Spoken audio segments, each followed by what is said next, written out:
Welcome to another episode of African Men Speak. On today's episode, we're going to be looking at theoretical foundations. Essentially, this is how we think about masculinity before we begin to define it. For the past year and change, I've been asking Africans, men and women across the continent and in the diaspora, one simple question.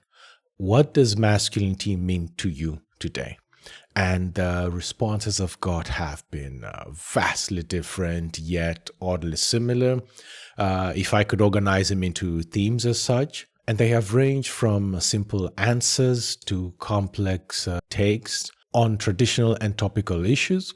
And these responses have been rooted in family values, African traditions, external influences, Western, Asian, you name it, religion, spirituality, and even pop culture and history. I intend to continue reaching out to Africans across the globe in the hope that I can speak to as many of you. I had a number in mind, 1,000. I don't know why, but that seemed like a nice round number to aim for.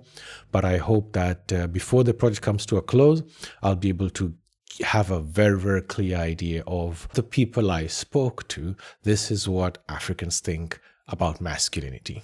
When I began this series, I didn't expect it to be this rewarding. It has helped me gain insights, perspectives, come up with a new way of looking at things, which to me is more rewarding than most things I can think of. And for that, I again feel really privileged. So, in this episode, I'd like to speak about the theories of African masculinity, essentially giving ourselves a set of tools to decode everything that follows throughout the season. When I say theories of African masculinity, I'm not referring to one fixed definition. I'm just trying to look at how the different ways through which we understand how masculinity is shaped by culture, history, power, and everyday life, and how those ways of thinking helps us make sense of what we see. This episode is not telling you about what masculinity is. It's about looking at the tools we use to think about it. I've gone back and forth a couple of times about how we structure this episode, and in a way that will help me and you actually situate this conceptually and mentally. I've come up with two questions that help me sort of place this. What do we lose when we forget our own histories of manhood? And the second question is, what would African change if it were built from African ways rather than models adopted from outside of Africa? What do we mean when we say masculinity?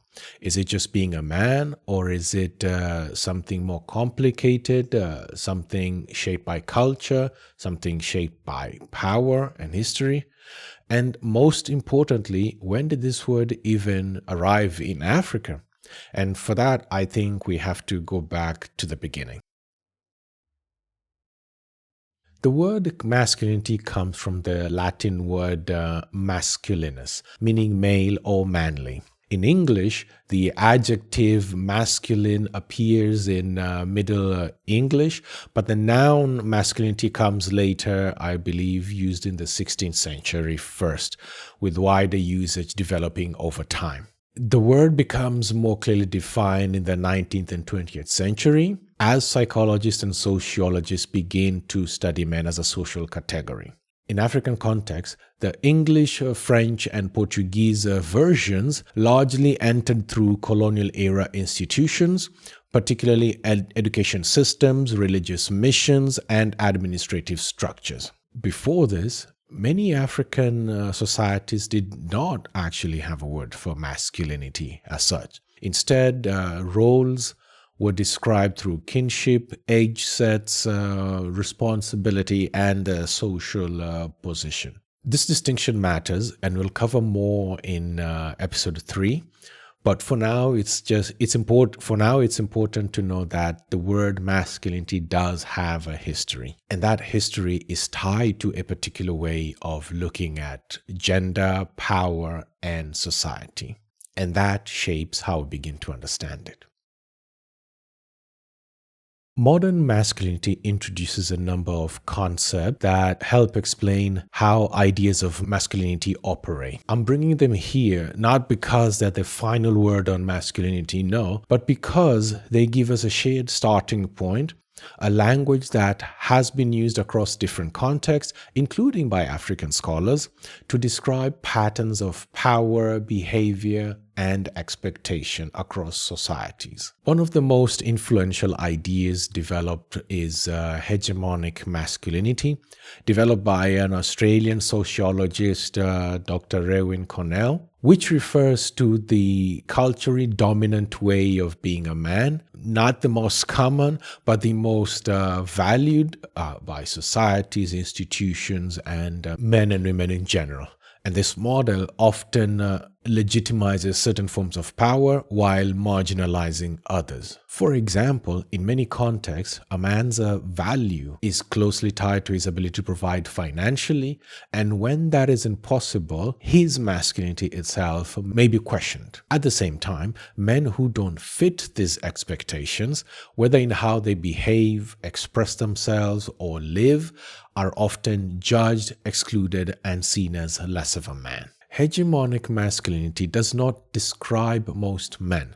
It describes an ideal that shapes expectations into what is generally seen as normal, successful, or acceptable across societies. From this follows the idea of plural masculinities, the recognition that there is no single way of being a man. Masculinities are shaped by class, race, sexuality, geography, religion, and history.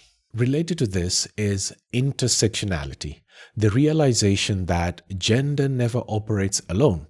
Men experience masculinity differently depending on their social location. That being said, these concepts alone don't explain African masculinity on their own, and they were not developed with African masculinities at their center.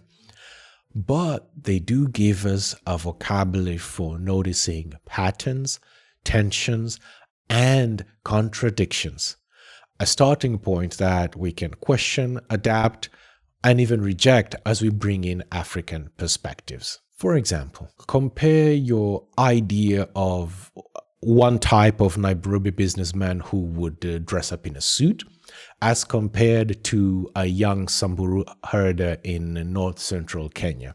Both are men, but the expectations placed on them and what it means to be a man are different. In Nairobi, the businessman masculinity may be tied to financial success, independence, and the ability to navigate formal systems such as employment, business, and education.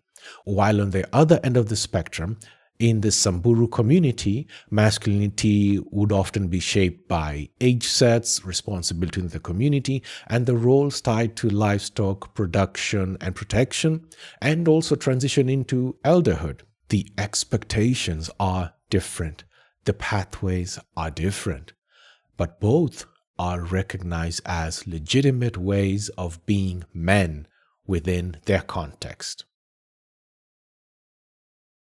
Different African scholars have long challenged the assumption that Western gender frameworks apply universally. Oreyonke Oyewumi, writing from a Yoruba context, argues that gender was not the primary organizing principle in pre-colonial African societies. Age, seniority, and relational roles were more often important than male or female distinctions. Ife Amadime's work among the Igbo documents social roles such as male daughters and female husbands, showing that gendered roles could be flexible and socially negotiated. Other African scholars have continued this work, reminding us that masculinity in Africa has to be understood within its own histories and social systems, not just through the lens or ideas developed elsewhere. This matters because concepts like gender, power, and even masculinity itself don't always mean the same thing in different contexts. These perspectives don't reject theory,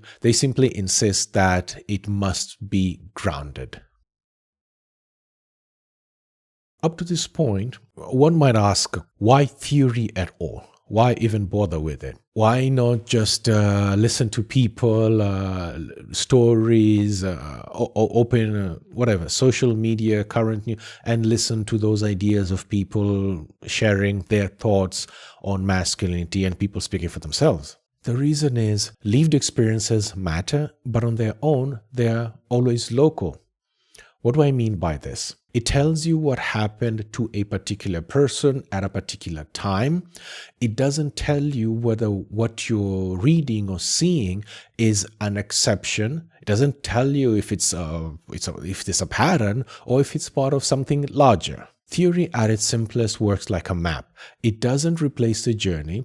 It doesn't tell you where to go, but it does help you to see how different paths relate to each other.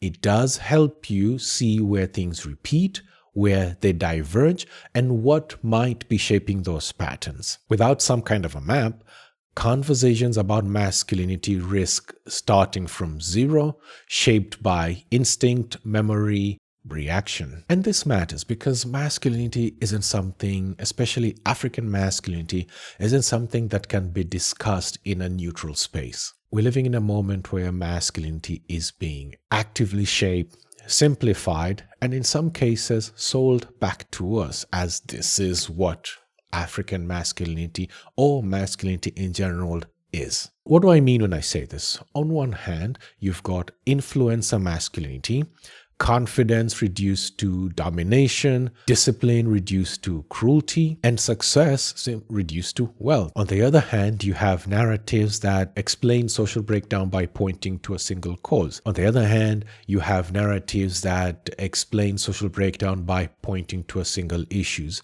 For example, women, feminism, youth, the West, tradition, or men today. And in between, you do have more respectable versions shaped through policy, media, or professional spaces that sound balanced, but still carry their own form of bias and assumptions about what men should be. These ideas that we hear are powerful because they simplify really complex ideas, really complex realities.